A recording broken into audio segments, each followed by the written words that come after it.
बहुत समय पहले की बात है। रघु नाम का बहुत ही गरीब आदमी था। रघु के परिवार में उसकी पत्नी कोमल और बेटा मेघा थे। ऐसे ही एक रात तेज बारिश हो रही होती है और रघु की टूटी छत टपक रही होती है। तभी कोमल बोलती है, हे ईश्वर, तू तो दीन दयाल है, हम गरीबों पर रहम कर। एक तो गरीबी की मार है, सर पर जवान बेटी का बोझ है, खाने को दाना नहीं है घर में, और इन सब पर अब मौसम का कहर मत बरपा भगवान, मत कर। कोमल का इतना कहने की देरी थी कि तभी छत का जो हिस्सा टपक रहा था वो टूटकर नीचे गिर जाता है और बारिश का सारा पानी उनके घर में घुस जाता है। जैसे तैसे बरसात की रात पार होती है। अगले दिन कोमल रघु से कहती है, सुनिए जी, घर में खाने का एक दाना नहीं है, कोई समझ नहीं आ रहा कि क्या करूं। आसपास कोई मदद करने के लिए भी तैयार नहीं है। मोना भी भूख से बिलख रही है। तुम चिंता मत करो कोमल, मैं करता हूँ कुछ। इतना कहकर रघु घर से निकल जाता है। चलते चलते रघु गांव से काफी दूर बने एक मंदिर के बाहर पहुंचता है, जहां पर छोले भटूरों का भंडारा हो रहा था। रघु भी जाकर भंडारे की लाइन में लग जाता है, पर ज्यादा भीड़ होने की वजह से जब तक रघु का नंबर आता है तब तक सारा भोजन समाप्त हो जाता है और रघु रोते हुए खुद से कहता है, हाय रे मेरी फूटी किस्मत, अब मैं क्या करूँ, कहाँ से पेट भरूँ अपनी बीवी और बेटी का। ये एक उम्मीद थी पर वो भी टूट गई, अब मैं क्या करूँ। इतना कहकर रघु झूठे पतलों के ढेर के पास जाता है और लोगों के झूठन में पड़े छोले भटूरे जमा करने लगता है। ऐसा करता हुआ सोमिल नाम का एक आदमी देख लेता है और उसके पास जाकर बोलता है, अरे अरे भाई, ये क्या कर रहे हो। खाने के लिए खाना जमा कर रहा हूँ साहब। पर जूठन से क्यों। क्योंकि साहब भंडारा तो खत्म हो गया है और मेरी बेटी और बीवी भूख से तड़प रहे हैं। मुझ गरीब के पास कोई काम भी नहीं है, ना कोई मदद को तैयार है। अब तो लोग भीख भी नहीं देते हैं। इस जूठन से खाना जमा करने के अलावा मेरे पास कोई रास्ता नहीं है पेट भरने का। सुनो, तुम यह सब छोड़ो, मैं तुमको खाना देता हूँ। ये छोले भटूरे का भंडारा मैंने ही करवाया था, आओ। इतना कहकर रोमिल रघु को अपने साथ साथ पंडाल के पीछे ले जाता है, जहाँ पर भंडारा बनाने वाले हलवाई छोले भटूरे खा रहे थे।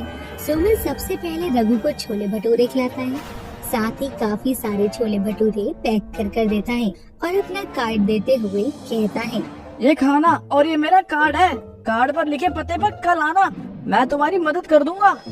जी साहब, जैसा आप कहो। इतना कहकर रघु खाना और कार्ड लेकर वहाँ से चला जाता है और घर जाकर कोमल और सोना को पेट भर छोले भटूरे खिलाता है। अगले दिन रघु सोमिल के कहे अनुसार उसके दिए पते पर जाता है, जहाँ सोमिल उससे कहता है, रघु, मेरे कैटरिंग का काम है और मेरे पास बहुत सारे हलवाई भी हैं जो खाना बनाते हैं, पर वो कभी कभी अपने काम में लापरवाही कर जाते हैं। इसलिए मुझे एक ऐसे आदमी की तलाश है जो मेरे खाने के काम की भागदौड़ को संभाल सके। मेरे हलवाइयों के हाथ के छोले भटूरे हर तरफ बहुत फेमस है, मैं तुमको भी ये सिखा दूंगा। बोलो, मेरे साथ काम करना चाहोगे? जी क्यों नहीं साहब, अपने इस गरीब का पेट भराए, आपके लिए सब कुछ करूँगा। इस बात के बाद रघु सोमिल के साथ काम पर लग जाता है और छोले भटूरे बनाना सिखाता है। रघु के हाथों के छोले भटूरों का स्वाद सोमिल के काम को और ज्यादा सफलता देता है। धीरे धीरे रघु के घर के हालात थोड़े सुधरने लगते हैं। वक्त गुजरता चला जाता है। सोमिल अपने खाने की काम की सारी जिम्मेदारी रघु को सौंप देता है। ये सब देखकर रघु के साथ ही काम कर रहे एक हलवाई, जिसका नाम गट्टू था, उसे रघु से ईर्ष्या होने लगती है और वो खुद से बोलता है, रघु से भी पहले से हम छोले भटूरे बनाने का काम कर रहे हैं, पर मालिक ने हमारी बात तो जैसे सुनना ही बंद कर दिया है। पहले हम काम में टाका लगाकर मालिक के पैसे से अपनी जेब गरम करते थे, पर अब तो एक चवन्नी भी हाथ नहीं लगती। मुझे इस रघु को काम से निकलवाना ही होगा, नहीं तो मुझे हमारा बोरिया बिस्तर उठाता नजर आ रहा हूँ मैं। ऐसे ही वक्त गुजरता है और एक दिन सोमिल रघु से कहता है, रघु सुनो, कल मेरे घर पर बहुत ही खास मेहमान आ रहे हैं, तो मैं चाहता हूँ कि उनके लिए तुम मेरे घर पर आकर छोले भटूरे बना दो, क्योंकि जो स्वाद तुम्हारे हाथों में है वो किसी के हाथों में नहीं है, और इसके मैं तुमको अच्छे पैसे भी दे दूंगा। सोमिल की बात सुन रघु हाँ बोल देता है और उन दोनों की ये बात गट्टू भी सुन लेता है और रघु के खिलाफ अपने मन में साजिश भी रचने लगता है। अगले दिन रघु समय पर सोमिल के घर जाकर मेहमानों के लिए छोले भटूरे बनाने लगता है। गट्टू चोरों की तरह सोमिल के घर में दाखिल होता है और रघु के बनाए छोले भटूरे के पास जाता है और मौका मिलते ही वो छोलों में जहर मिला देता है और वहाँ से खिसक जाता है। कुछ ही देर के बाद जैसे ही सभी मेहमान खाना खाने के लिए टेबल पर बैठते हैं, तभी गट्टू एकदम से हाथों में एक चूहा लिए वहाँ आता है और बोलता है, रुक जाओ मालिक, और आप सभी लोग ये छोले भटूरे मत खाइए। इस रघु ने छोले भटूरे में जहर मिलाया, जहर, और इसे ऐसा करते हुए मैंने अपनी आंखों से देखा है। ये क्या बोल रहे हो गट्टू भाई, मैं ऐसा क्यों करूँगा? मुझ गरीब पर तो मालिक के बहुत उपकार है। ऐसा करने के बारे में तो मैं कभी सोच भी नहीं सकता। बस करो रघु ये ढोंग, मैं अभी सच साबित करता हूँ। इतना कहकर गट्टू अपने हाथों में पकड़े चूहे को धोने वाले छोले भटूरे खिलाता है और कुछ ही पल में वो चूहा मर जाता है।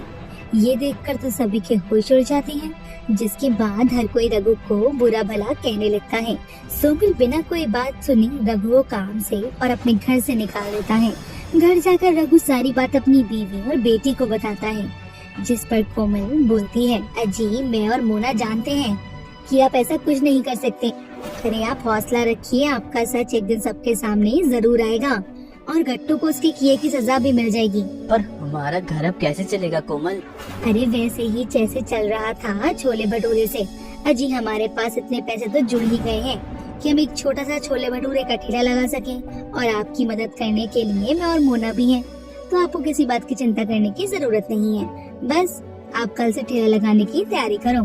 कोमल की बात सुनकर रघु को फिर से एक नई उम्मीद मिल जाती है और अगले ही दिन से रघु गांव में छोले भटूरे के नाम से एक ठेला लगाने लगता है और मात्र 20 रुपए प्लेट के दाम पर लोगों को छोले भटूरे खिलाने लगता है।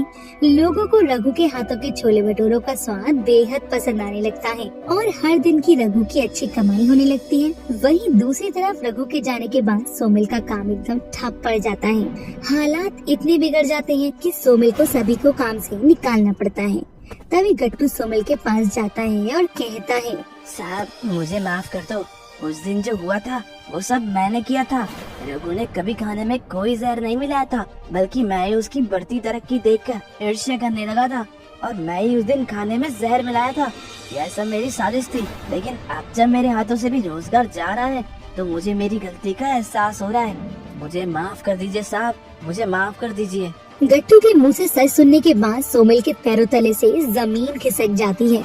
इसके बाद वह गट्टू को लेकर रघु के करीब के छोले भटूरे वाले ठेले पर जाता है और गट्टू सभी के सामने अपनी गलती को स्वीकार करता है। इसके बाद सोमिल बोलता है, मुझे माफ कर दो रघु, मैंने तुम पर विश्वास नहीं किया और तुम्हें काम से निकाल दिया। कृपा करके वापस से मेरे साथ काम करने लग जाओ। मुझे माफ करना साहब, लेकिन मैं अपनी गरीब छोले भटूरे वाले का ठेला नहीं छोड़ सकता। हाँ, पर अगर आप चाहते हैं कि मैं आपके साथ काम करूं, तो मुझे कोई दिक्कत नहीं है।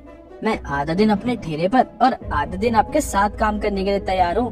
बुरा मत मानिएगा साहब, लेकिन बुरे वक्त में इस ठेले ने मेरा बहुत साथ दिया है और मैं इसको कभी नहीं छोड़ सकता।